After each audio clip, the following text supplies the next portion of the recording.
So, circling back around to like the false prophet stuff, because I mean that follows from what you were saying. Yeah.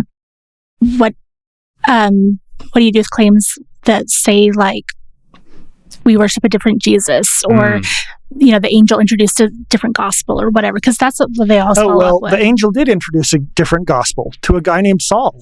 Yeah, that's right. Right? Yes. The angel was like, no, Christianity is it. And he went, oh, okay, I'm going to go with that, even though it contradicts Scripture. Yeah. And that's what he did. So I find a lot of these to be essentially word games, right? Yeah. And they can, to someone younger, like a missionary who's maybe never seen this before, or not been aware of that passage, or not encountered this argument, it can seem overwhelming. I like you look directly at me. You're just across. You're at the table, dude. Don't take yourself down. But a lot of these are essentially word games and boundary maintenance. Well, and I think that's a good example. I mean, it's just kind of that. I was told that's what this text means. So Galatians 1 is the text that's kind of used for a different gospel and an angel. And, Paul's, of course, telling the Galatians that they don't.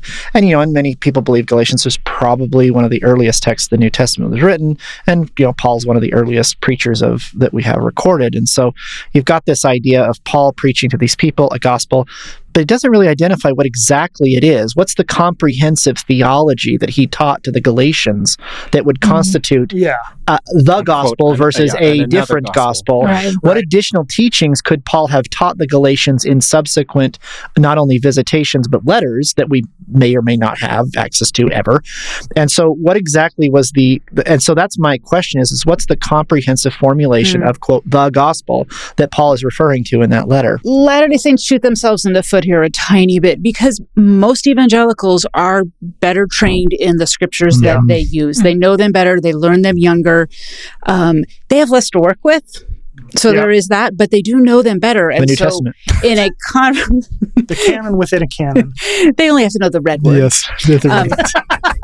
When they're having a conversation with a Latter-day Saint who maybe does not know scriptures as well as them, they play the word games better. They just do. Well, and one of the ways to know our scriptures better than we do. And in my experience, that in talking to evangelicals, I do quite a bit. So you can avoid the word game just as a practice point. And that's kind of what my big emphasis is the practice point. How can we apply all the stuff we're talking to when you're actually talking to somebody? And I loved your podcast for that reason, because one of the ways you can avoid it is actually pull up the chapter, read the specific words.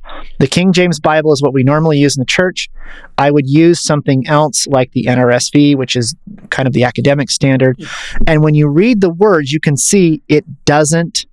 Start asking yourself the questions. And one of the things I often tell people, especially missionaries, is there's a lot that's not said in these texts that requires you to look outside the text for that clarity. Paul is not thinking this is the be-all, end-all. I'm the be-all, end-all. He is trying to encourage people to interrogate their own worldview, their own ideas, and to form a relationship with God. And I think evangelicals, they give a lot of credence to the idea of having a relationship with God. We do as well, but I think that from our perspective, we tend to filter that through the lens of the brethren in Salt Lake. And while they do have the apostolic authority to administer the functions of the church, we still have to have our own relationship with God as we dig into there and ask ourselves, okay, I get asked all the time, what's a book I can read that will help me? I'm like, the scriptures. Read the scriptures. And they say, well, I'm not getting, look. Read different scriptures. Well, and an example I often use, and it's a silly example, and I say, and I've said it a million times, I say, when Ammon was brought to King Lamoni, why did King Lamoni offer his daughter? And I use it as an example if you're not reading it. And they say, well, because he was such a great guy. And I'm like, no, Ammon and Lamoni didn't really know each other. And I said, it's in the text. I said, remember, you're reading a book. It's a narrative. It's got a story. Who is Ammon? They're not asking themselves in that interaction and maintaining. Ammon is a prince. He's the son of King Mosiah. He's being brought to King Lamoni. It's not that King Lamoni doesn't know who he is. He's not some random guy that was found in the wilderness. And then he offers him his daughter. why would one king offer his daughter to a prince? And the reason I do that is it's like, look, that's how Have you seen read no Scripture. Disney movies at Yes. I mean, if you're King Lamoni, who's probably the king of a much smaller kingdom, we know that his father was the king over all the land. So the story tells you the answers, but you're not even asking yourselves the questions. You're just saying, and he offered his daughter. I don't really know why, and I'm just glanced by it. But every time I've ever brought that up, they say, I asked myself that question, but I just kind of kept reading. And I thought, you don't need to go read another book to go back. Well, go back in the text. Closely. Read closely Read and slowly. slowly. Read slowly. Pay attention. Yeah. Can I model something you said? Sure. So I want to go back to That means it Galatians was 1:8. good. Good for me. And Great. reading slowly and paying attention You contributed. and using the NRSV and just thinking through it. So this is Galatians 1:6. I'm going to read these 3 verses. Paul says to the Galatians, I am astonished that you are so quickly deserting the one who called you in the grace of Christ and are turning to a different gospel. Not that there is another gospel, but there are some who are confusing you and want to pervert the gospel of Christ. But even if we or an angel from heaven should proclaim to you a gospel contrary to what we proclaim to you, let that one be accursed. So he's saying, well, there's not really any other good news. The good news is the grace of Christ. But some people are confusing you and want to pervert it. Now, if what's going on in Galatia is anything like what's going on in Paul's other letters, the big controversy is we have Gentiles and pagans joining the religion of the Jewish Messiah foretold by the Jewish scriptures. And the question is, how Jewish do they need to be? Mm-hmm. Right. And the entire second half of the New Testament is trying to figure out, how Jewish do you need to be to follow Jesus, the Jewish Messiah? And they decide fairly quickly in Acts, well, you don't need to be circumcised. You don't need to follow the kosher laws, Peter's revelation, right? Yep. But it takes a while to figure this out and to implement and to send it out and to get it understood and to deal with the details.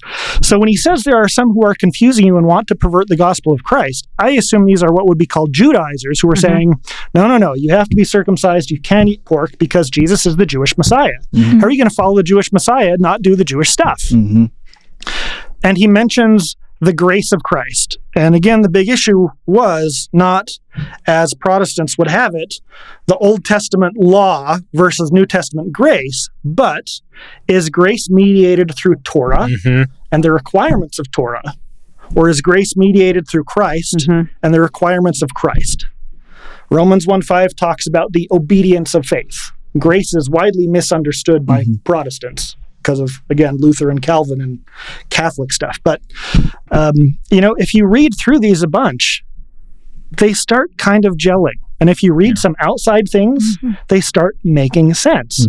But if all you do is read your King James Version and the Ensign and talk to people as a missionary, you're not going to get a good understanding of this stuff. You have to read a better translation. You have to read it a lot. And it's good to have some outside commentary like the eunuch in Acts 8. To that same point about reading it carefully and slowly, I often see Galatians 1 being used as a proof text.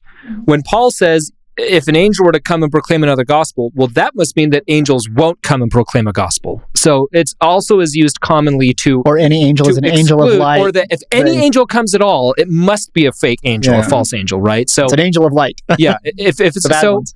So that's another example where you're overreaching with what the text is actually saying. You're overclaiming. You're overclaiming, yes. The text is not saying, Paul is never saying, no angels will ever come to teach the gospel to people. And Paul knows that himself. Because it came to him and did it. Yeah. So he knows that. Converted. That's how he was converted. An angel comes to Philip, by the way, speaking of in Acts 8 and so forth. So again, don't let these, as you said, word games or these rhetorical tricks throw you off.